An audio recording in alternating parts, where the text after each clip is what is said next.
अस्सलामुअलैकुम dear students, आप देख रहे हैं हमारा चैनल सिंध एकेडमी बदीन और हम स्टडी कर रहे हैं बायोलॉजी।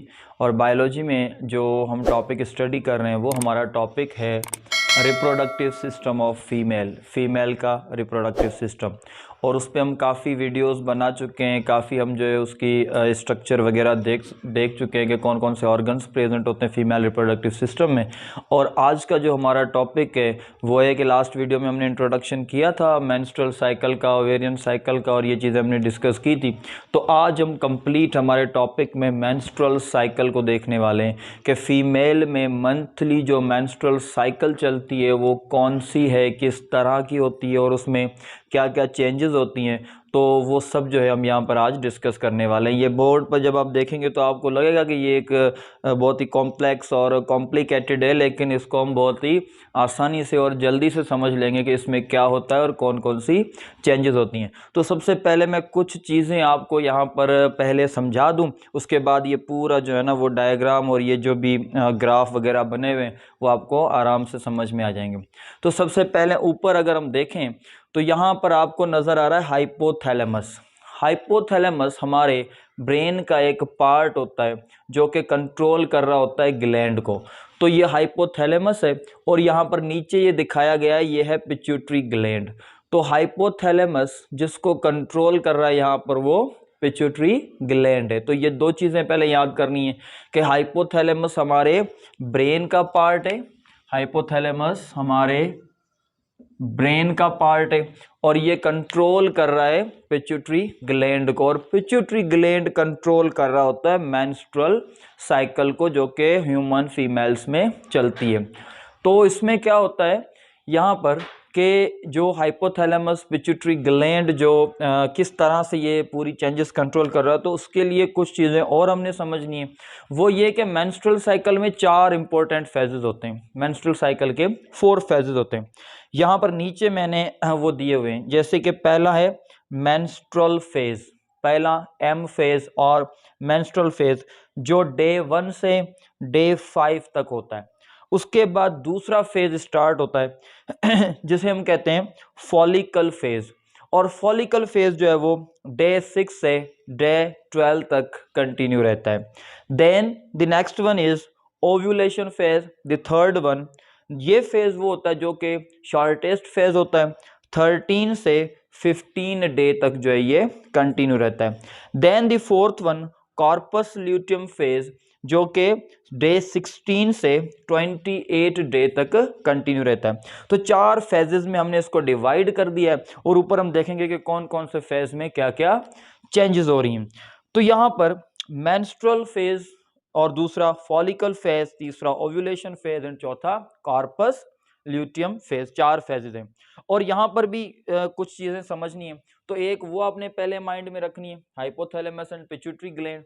सेकंड ये फेजेस आपने माइंड में रखने हैं। एंड द थर्ड वन ये चीजें आपने नोट करनी है। कौन सी? चेंजेस इन ओवरी, मतलब यहाँ पर जो कुछ भी हो रहा है आपको नजर आ रहा है, ये वो चेंजेस होंगी जो फीमेल ओवरी में होंगी। उसके बाद ओवेरियन हार्मोन, कौन कौन से हार्मोन हैं जो प्रोड्यूस होते हैं जो ओवरी में और यूटेरस में चेंजेस करवाते हैं, तो यहाँ पर उन हार्मोन की डिस्क्रिप्शन होगी। And third uterine changes, uterus में कौन कौन सी चेंजेस होंगी, क्या क्या वेरिएशंस आएंगी, तो ये वो यूटेराइन चेंजेस हैं। तो अब आपको ये समझने में आसानी होगी जब आप ये तीनों चीजें नोट कर लेंगे। एक, हाइपोथैलेमस कंट्रोल कर रहा है पिट्यूटरी ग्लैंड को, आगे का प्रोसेस हम खुद अभी समझेंगे। उसके बाद यहाँ पर ये जो भी चेंजेस हो रही हैं, these are the changes of ovary. Then the next one ovarian hormones and the third one uterine changes, 3 ये। और आपने इसके फेजेस याद कर लेने और इन फेजेस को आपने जो है वो नोट कर लेना है डे के हिसाब से और समझ लेना है कि ये पहला फेज, दूसरा, तीसरा, चौथा। अब हम देखते हैं पहले फेज से स्टार्ट करते हैं, यानी कि डे 1 से। अब ये जो साइकिल है मेंस्ट्रुअल साइकिल, ये आपको पता है कि अबाउट 28 डेज में कंप्लीट होती है, लेकिन सब में ऐसा नहीं होता। तो ये जो है यानी कि फीमेल्स में 1-2 दिन वेरी करते रहते हैं, लेकिन ऑलमोस्ट 28 डेज में मेंस्ट्रुअल साइकिल कंप्लीट होती है, अगर हर एक चीज़ परफेक्ट हिसाब से चल रही हो तो। अब सबसे पहले पहले फेज को देखते हैं, डे 1 मेंस्ट्रुअल फेज स्टार्ट होता है। जैसे ही मेंस्ट्रुअल फेज स्टार्ट होता है तो वो स्टार्ट होने की वजह क्या है? वजह ये है कि लो प्रोजेस्टेरोन होता है। प्रोजेस्टेरोन एक हार्मोन है, उसका लेवल कम हो जाता है, डिक्रीज हो जाता है, लो हो जाता है। तो जब प्रोजेस्टेरोन का लेवल लो हो जाता है, यहाँ पर लिखा हुआ है, यहाँ पर ऊपर ये मैंने इसकी सिक्रेशंस को रिलेट किया हुआ है और यहाँ पर ये हार्मोनल वेरिएशंस बताई गई हैं। तो ये आप देखेंगे तो जो लाइन मैंने लगाई है वो बहुत ही नीचे से लगाई है, मतलब ग्राफ में नीचे है, मतलब लो लेवल है। तो जब प्रोजेस्टेरोन का लेवल लो होता है तो क्या करवाता है, जो यूटेराइन चेंजेस हैं वो कौन सी होती हैं? यूटेराइन चेंजेस ये होती हैं कि यूटेरस की जो वाल है, जिसे हम कहते हैं इंडोमेट्रियम, इंडोमेट्रियम वाल, जो इंटरनल वाल ऑफ यूटेरस होती है, वो आहिस्ता आहिस्ता मेंस्ट्रुएशन में ब्रेक होना और स्टार्ट हो जाती है, ब्रेक हो जाती है, ब्लीडिंग होना स्टार्ट हो जाती है। तो जैसे ही मेंस्ट्रुअल फेज शुरू होता है, ये पहला दिन होता है जब ब्लड जो है वो मेंस्ट्रुअल फ्लो में बहना शुरू कर देता है, और इसमें जो इंटरनल लाइनिंग ऑफ यूटेरस है, जिसे हम इंडोमेट्रियम कहते हैं, वो ब्रेक होती है और फ्लो में बहती जाती है, ब्लड जो वगैरह है वो उसमें निकल जाता है। तो यानी कि इसमें क्या हो रहा है, इंडोमेट्रियम डैमेज हो रही है, और ये यहाँ पर आपको नजर आ रहा है कि बिल्कुल इंडोमेट्रियम जो है वो नीचे की तरफ आ रही है, मतलब टूटती ब्रेक होती हुई नीचे की तरफ आ रही है। तो मतलब वो खत्म हो जाती है, इंडोमेट्रियम ब्रेक हो जाती है। तो ये किस में हो रहा है? ये हो रहा है मेंस्ट्रुअल फेज में, जो कि फेज 1 है। तो पहला फेज क्या चेंजेस हो रही हैं? ओवरी का फिलहाल यहाँ पर कोई चेंज नहीं है।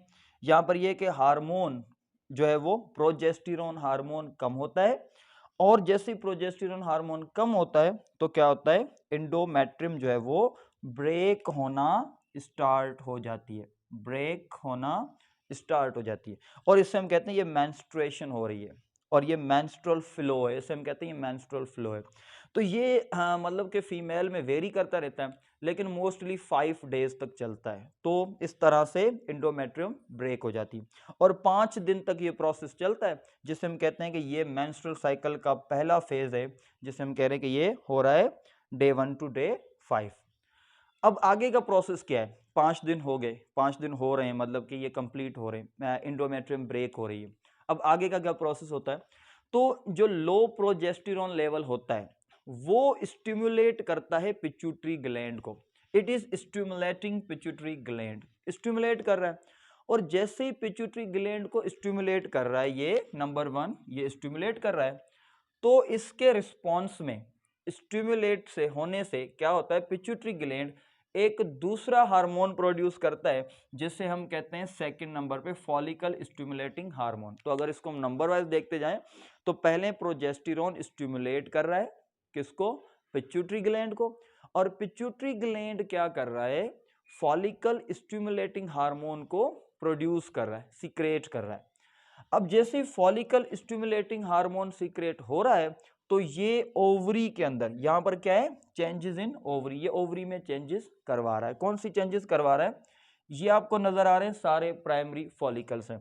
इसकी कंप्लीट डिटेल पे एक मैंने वीडियो बनाई हुई है, anatomy of ovary, internal structure of ovary, वो आप देखेंगे तो ये कंप्लीट आपको समझ में आ जाएगा। तो यहाँ पर यानी कि ये सारे आपको नजर आ रहे हैं प्राइमरी फॉलिकल्स। तो जैसे जैसे फॉलिकल स्टिमुलेटिंग हार्मोन इन फॉलिकल को स्टिमुलेट कर रहा होता है, तो इनमें से एक फॉलिकल स्टिमुलेट होने के बाद कन्वर्ट हो जाता है सेकेंडरी oocyte में। तो ये जो कन्वर्ट हो रहा है ये सेकेंडरी oocyte है, और जो आगे चल के एग बनाएगा। तो ये जो आहिस्ता आहिस्ता मैच्योर होकर बड़ा आपको ये नजर आ रहा है, इससे हम कहते हैं ग्रेफियन फॉलिकल, ये बन जाता है ग्रेफियन फॉलिकल। ठीक है, तो हो क्या रहा है कि फॉलिकल स्टिमुलेटिंग हार्मोन आकर एक फॉलिकल को मैच्योर करवा रहा है, और वो फॉलिकल कन्वर्ट होके क्या बना रहा है? ग्रेफियन फॉलिकल बना रहा है। तो यहां पर ग्रेफियन फॉलिकल बन गया। अब ये किसने करवाया? फॉलिकल स्टिमुलेटिंग हार्मोन ने करवाया। अब आगे का प्रोसेस क्या है? नीचे वाली चेंजेस देखें, ओवेरियन हार्मोन। तो यहां पर हमने एरो दिया हुआ है कि जो फॉलिकल स्टिमुलेटिंग हार्मोन है वो इंक्रीज हो रहा है। यहां पर देखें ग्राफ में इंक्रीज हो रहा है।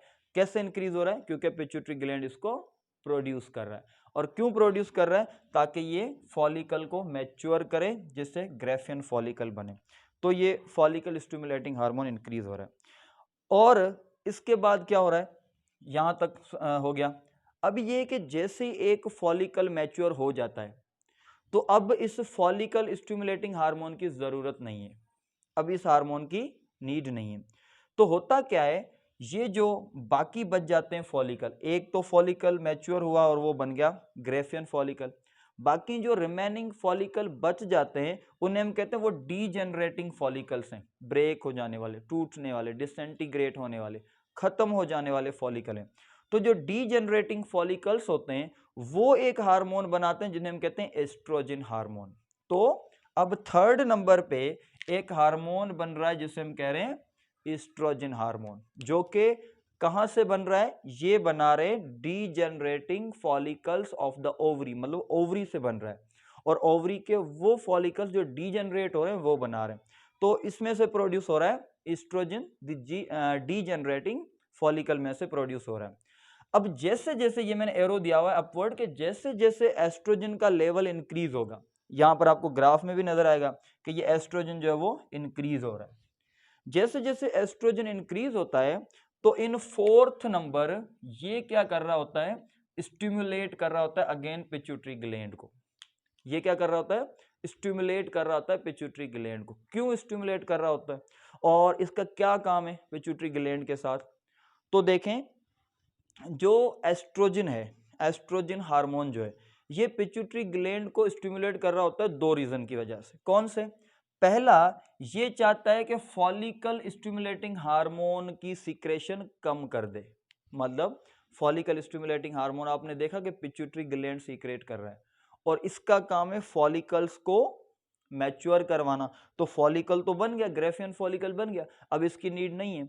तो एक तो एस्ट्रोजन हार्मोन का फंक्शन ये है कि ये पिट्यूटरी ग्लैंड को स्टिमुलेट करता है ताकि वो फॉलिकल स्टिमुलेटिंग हार्मोन का लेवल जीरो कर दे। यहां पर मैंने डिक्रीज लिखा है, एरो को नीचे दिया है, लेकिन ये जीरो कर दे, ठीक है ना, तो इसका लेवल जो है वो जीरो हो जाए। तो यहां पर आपको ग्राफ में नजर आएगा follicle stimulating hormone decrease to zero, zero पे आ रहा है, खत्म हो रहा है, कम हो रहा है। और दूसरा इसका काम यह कि ल्यूटिनाइजिंग हार्मोन की प्रोडक्शन इंक्रीज करे। तो एस्ट्रोजन दो काम कर रहा है, फॉलिकल स्टिमुलेटिंग हार्मोन के लेवल को डिक्रीज कर रहा है और ल्यूटिनाइजिंग हार्मोन के लेवल को इंक्रीज करवा रहा है। और ये कर कौन रहा है, पिट्यूटरी ग्लैंड, लेकिन उसे स्टिमुलेट कौन कर रहा है, एस्ट्रोजन। और एस्ट्रोजन कहां से प्रोड्यूस हो रहा है, from the degenerating follicles of the female ovary, ovary से, ठीक है। तो ये दो हमने समझ ली। अच्छा, अब यहां पर एक पॉइंट कि जब एस्ट्रोजन प्रोड्यूस होना स्टार्ट होता है तो एस्ट्रोजन का एक तो काम यहां पर आपने देखा ये है, दूसरा काम ये होता है कि वो यूटिराइन चेंजेस भी करवाता है। मतलब यहां पर आपको ये नजर आ रहा है मेम्ब्रेन फोल्डिंग्स, मतलब इंडोमेट्रियम दोबारा से बनना स्टार्ट हुई है और ये इंडोमेट्रियम बनती जा रही है। तो ये इंडोमेट्रियम कहां पर होती है, यूटिरस में। अब जो इंडोमेट्रियम यूटिरस में बनती जा रही है तो ये भी कौन करवा रहा है, ये भी एस्ट्रोजन करवा रहा है। तो एस्ट्रोजन यहां पर इंडोमेट्रियम की फॉर्मेशन करवा रहा है और यहां पर इंडोमेट्रियम 2 to 3 मिलीमीटर तक थिक हो जाती है, बन जाती है, और इंडोमेट्रियम एक ग्लैंडुलर स्ट्रक्चर बन जाती है क्योंकि इसने आगे चल के सिक्रेशंस करनी होती है। तो इस तरह से ये इंडोमेट्रियम भी बन रही है। तो अब ये दो फेजेस, फॉलिकल फेज भी आपका कंप्लीट हो चुका है जो कि डे 6 से डे 12 तक चलता है। क्या चेंजेस होती हैं इसमें, इंडोमेट्रियम 2 to 3 मिलीमीटर तक थिक होती है, कौन करवाता है, एस्ट्रोजन। फॉलिकल का लेवल पहले इंक्रीज होता है, जब फॉलिकल मैच्योर हो जाए तो फिर इसका लेवल डिक्रीज हो जाता है, इसीलिए इसको नेम भी फॉलिकल फेज दिया गया ना, क्योंकि इसमें फॉलिकल एक मैच्योर हो रहा है और वो ग्रेफियन फॉलिकल बना रहा है। तो उसके बाद डीजेनरेटिंग से एस्ट्रोजन प्रोड्यूस हो रहा है और वो फॉलिकल की सिक्रेशन को जीरो करवा रहा है by pituitary gland and luteinizing hormone को इंक्रीज करवा रहा है। अब आते हैं थर्ड स्टेज की तरफ, ओव्यूलेशन फेज, जो डे 13 से डे 15 तक चलता है। मोस्टली ज्यादातर जो ओव्यूलेशन है वो at the day of 14th होती है, 14th डे पे होती है, यानी कि जब एग जो है वो ओवरी से रप्चर होके बाहर आता है, ग्रेफियन फॉलिकल से रप्चर होके बाहर आता है और फैलोपियन ट्यूब में चला जाता है। लेकिन इस ओव्यूलेशन के प्रोसेस को 3 दिन लगते हैं। ये सबसे शॉर्ट फेज है और इसमें तकरीबन 3 दिन लगते हैं ओव्यूलेशन फेज में, जिसमें ओव्यूल रिलीज होता है बाहर किससे, ग्रेफियन फॉलिकल से निकल के, जैसे यहाँ पर आपको दिखाई दे रहा है। तो सबसे पहले pituitary gland luteinizing hormone secrete कर रहा है।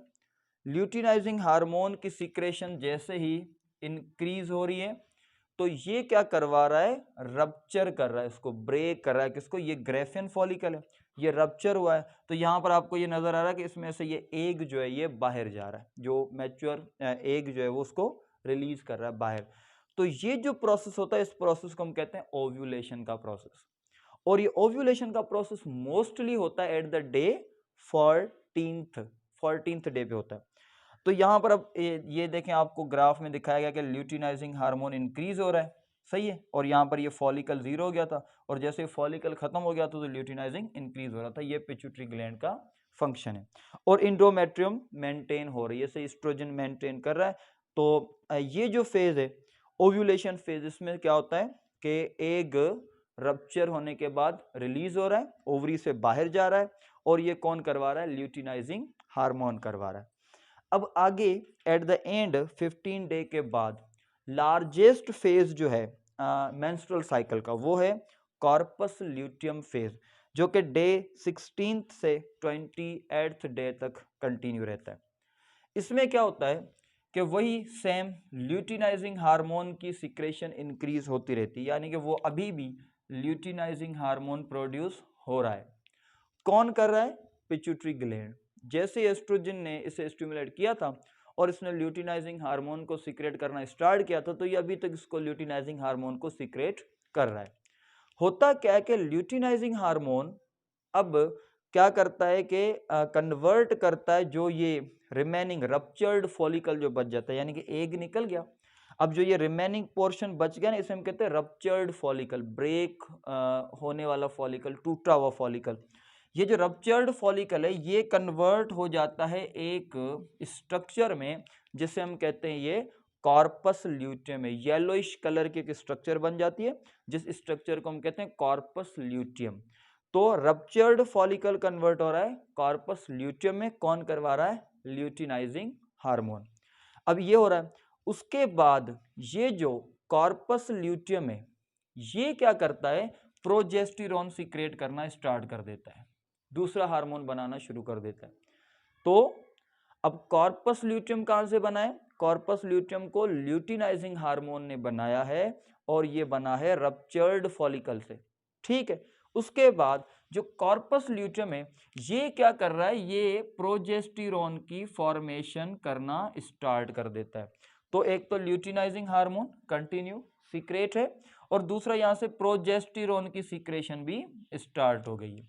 तो ये प्रोजेस्टेरोन की सीक्रेशन स्टार्ट कैसे हुई, कौन कर रहा है, कॉर्पस ल्यूटियम कर रहा है। अब प्रोजेस्टेरोन हार्मोन क्यों प्रोड्यूस हुआ, चलो ल्यूटिनाइजिंग हार्मोन तो ठीक है, कॉर्पस ल्यूटियम बनाने में काम आया ना, कॉर्पस ल्यूटियम बना रहा है, तो प्रोजेस्टेरोन क्यों यहां पर इस्तेमाल हुआ, प्रोजेस्टेरोन इस्तेमाल हुआ है यहां पर आप देखें यूटिरस में चेंजेस करने के लिए, यानी कि यहां पर जो इंडोमेट्रियम आपको नजर आ रही है, इंडोमेट्रियम नजर जो आपको आ रही है वो अबाउट 5 मिलीमीटर थिक हो जाती है, यानी कि इसको कौन मेंटेन करता है, प्रोजेस्टेरोन हार्मोन मेंटेन करता है। और इसको क्यों मेंटेन कर रहा है, प्रेगनेंसी के लिए, ताकि यहां पर यूटिरस में प्रेगनेंसी हो तो ये उसको मैनेज कर सके, तो इसीलिए इसको ये मेंटेन कर रहा है। तो ये हो रहा है कॉर्पस ल्यूटियम फेज में। कौन कौन सी चीजें, एक तो रप्चर्ड फॉलिकल से कॉर्पस ल्यूटियम खुद बन रहा है जो कि येलोइश बॉडी है, और ये काम कौन करवा रहा है, ल्यूटिनाइजिंग हार्मोन जो कि आ रहा है पिट्यूटरी ग्लैंड से। सेकंड, कॉर्पस ल्यूटियम क्या करता है, प्रोजेस्टेरोन हार्मोन प्रोड्यूस करता है, और जैसे प्रोजेस्टेरोन हार्मोन प्रोड्यूस करता है तो वो यूटिराइन चेंजेस करवाता है, यूटिरस वाल को मेंटेन करता है। अब आगे का प्रोसेस क्या है कि जैसे ही ये प्रोसेस 28 डेज तक जाएगा, मतलब तकरीबन मेंस्ट्रुअल साइकिल हम कहेंगे कंप्लीट होने वाली है, यहां तक ये प्रोसेस जाएगा, तो फिर डिपेंड करता है कि फर्टिलाइजेशन हो रही है या नहीं, मतलब क्या मेल से स्पर्म आया है और वो एग के साथ फ्यूज हुआ है। अगर स्पर्म और एग फ्यूज हो गए तो फर्टिलाइजेशन हो चुकी है, और अगर फर्टिलाइजेशन हो चुकी है तो फिर तो प्रोजेस्टेरोन प्रोड्यूस होता रहेगा, यानी कि फिर इसका प्रोजेस्टेरॉन का जो लेवल है वो यूं बढ़ता रहेगा और जो एंडोमेट्रियम है ये मेंटेन होती रहेगी और कॉर्पस ल्यूटियम जो है ये प्रोजेस्टेरॉन को सीक्रेट करता रहेगा। तो ये कंटिन्यू रहेगा। कब? जब फर्टिलाइजेशन हो जाए। अगर फर्टिलाइजेशन ना हो, मतलब कि एग स्पर्म ना मिले, फ्यूजन ना हो और बॉडी को अवेयरनेस हो जाए कि 28 डेज हो चुके हैं और कोई फर्टिलाइजेशन नहीं हुई, एग स्पर्म नहीं मिले, फिर क्या होता है? फिर ये होता है कि ये जो कॉर्पस ल्यूटियम जो प्रोजेस्टेरॉन हार्मोन बना रहा है ये डीजनरेट होना शुरू हो जाता है, ब्रेक होना शुरू हो जाता है। कब? इफ फर्टिलाइजेशन नॉट अकर, अगर फर्टिलाइजेशन नहीं होती। तो जब ये डीजनरेट हो जाता है तो ये एक दूसरी स्ट्रक्चर बना देता है वाइटिस, जिसे हम कहते हैं कॉर्पस एल्बिकन। तो कॉर्पस ल्यूटियम से कॉर्पस एल्बिकन बन जाता है और ये डीजनरेट हो रहा है, खत्म हो रहा है। अब प्रोजेस्टेरॉन हार्मोन को कौन प्रोड्यूस कर रहा था? Corpus luteum. कॉर्पस ल्यूटियम ही जब डीजनरेट हो जाएगा तो प्रोजेस्टेरॉन का लेवल भी दोबारा डिक्रीज होना कम हो जाएगा, लो होना शुरू हो जाएगा। ये कौन सा है? देखें, प्रोजेस्टेरॉन हार्मोन, इसका लेवल भी जो है वो डिक्रीज हो रहा है, कम होना शुरू हो जाएगा। तो जैसे ही प्रोजेस्टेरॉन का लेवल कम होना शुरू हो जाएगा, सेम प्रोसेस एंडोमेट्रियम वाल जो है वो ब्रेक होना, टूटना और ब्लीडिंग होना शुरू हो जाएगी। और यहाँ से हम कहेंगे कि दोबारा से डे 1 स्टार्ट हो चुका है, मेंस्ट्रुअल फ्लो शुरू हो चुका है। तो 28 दिन बाद अगर फर्टिलाइजेशन नहीं होती तो ये साइकिल दोबारा से कंटिन्यू हो जाएगी फ्रॉम दिस मेंस्ट्रुअल फ्लो। तो ये कंप्लीट एक डिटेल है मेंस्ट्रुअल साइकिल की कि एक मंथ में किस तरह से ये 4 फेजेस कंप्लीट होते हैं, किस तरह से ओवरी में चेंजेस आती हैं, कौन कौन सी जो है वो हार्मोन प्रोड्यूस होते हैं, कौन प्रोड्यूस करता है और वो हार्मोन क्या करते हैं, और यूटिरस के अंदर इंडोमेट्रियम में क्या क्या चेंजेस आती हैं। ये कंप्लीट स्ट्रक्चर जो है वो है मेंस्ट्रुअल साइकिल की। तो होप कि आप लोगों को ये लेक्चर समझ में आया होगा। Thank you. अल्लाह हाफिज़।